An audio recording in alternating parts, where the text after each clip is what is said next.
ఈరోజు మనం అరిసెలు ఎలా తయారు చేసుకుందామో చూసేద్దామా. ముందుగా అరిసెలు తయారు చేసుకోవాలంటే ముందు రోజు మనం బియ్యం శుభ్రంగా కడిగి నానబెట్టేసుకోవాలి.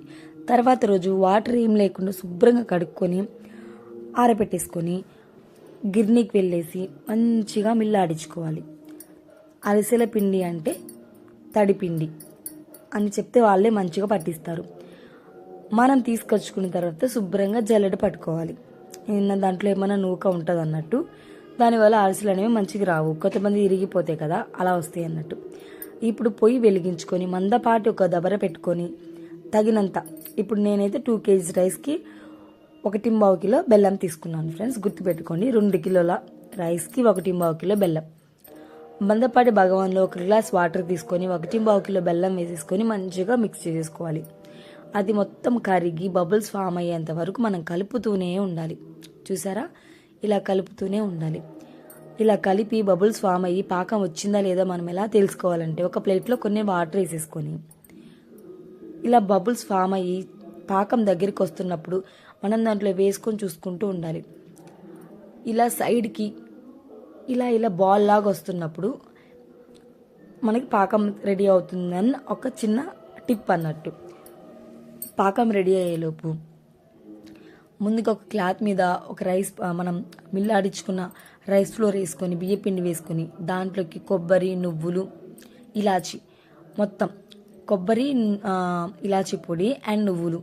అరిసెల్లోకి నువ్వులు వేసుకుంటే చాలా కమ్మగా ఉంటాయి తింటుంటే ఫ్రెండ్స్. చూడండి, మంచిగా మిక్స్ చేసేస్తుంది మా సిస్టర్. ఓకేనా, మంచిగా అలా కలుపుకుందాం. అలా కలిపేసుకొని పాకం రెడీ అయిన వెంటనే మనకు టైం ఉండదు కదా, అంటే వెంటనే వేసేసుకోవాలి. పాకం అనేది చల్లారకూడదు. చూసారా, ఇప్పుడు మా అత్తమ్మ చూసేస్తుంది.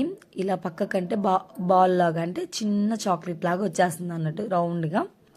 అలా వస్తే మన అరిసెల పాకం రెడీ అయినట్టు. చూడండి ఫ్రెండ్స్, మంచిగా ఇక్కడే మనకు అబ్జర్వ్, కొంచెం లైట్గా వచ్చినప్పుడు అది మనం తీగ పాకం కంటే కొంచెం ముదురు పాకం. అలా ముదిరితే కూడా అరిసెలు ఎట్లా వస్తాయి, గట్టిగా వస్తాయి. కరెక్ట్గా మనకి బాల్ లాగా రావాలి. అబ్జర్వ్ చేసారా? చూసారా, మేము కట్టెల పొయ్యి మీద చేస్తున్నాం ఫ్రెండ్స్. ఇప్పుడు అందరం మనం గ్యాసుల మీద చేసుకుంటున్నాం కదా.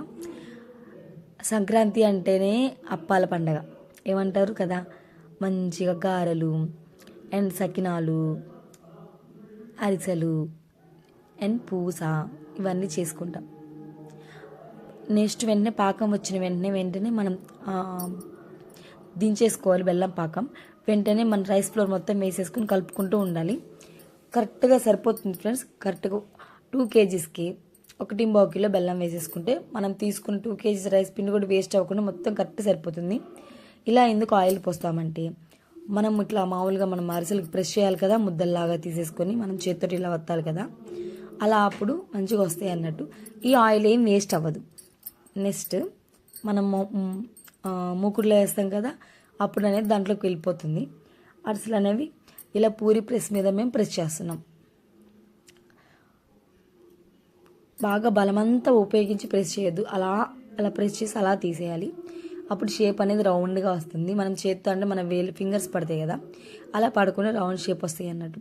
నువ్వులు ఎక్కువ వేసుకోవటం వల్ల అరిసెలు నువ్వులు మంచిగా తెలుస్తాయి. ఇలా మంచిగా ఒక్కొక్కటి వేసేసుకుంటూ మనం ఇట్లా తీసేసి, అరిసెలకైతే ఒక 3 ఉండాలి ఫ్రెండ్స్ ఖచ్చితంగా. ఒకళ్ళు బాల్స్ చేయాలి, ఒకళ్ళు దాంట్లో వేయాలి, ఒకళ్ళు తీయాలి. ఇలా 4 ఉండాలి, సారీ.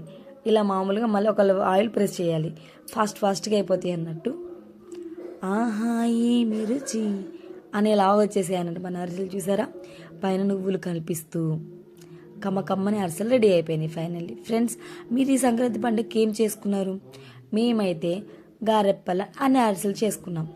మీరేం చేసుకున్నారు? ఈ వీడియో ఒక్కళ్ళు చూసినా కూడా కామెంట్ బాక్స్లో కామెంట్ చేయండి, ఓకేనా? అలాగే నా ఛానల్ సబ్స్క్రైబ్ చేసుకోండి మటుకు మర్చిపోవద్దు. ఈజీ వేలో నేను మీకు చూపించాను అనుకుంటున్నాను ఫ్రెండ్స్, ఓకేనా?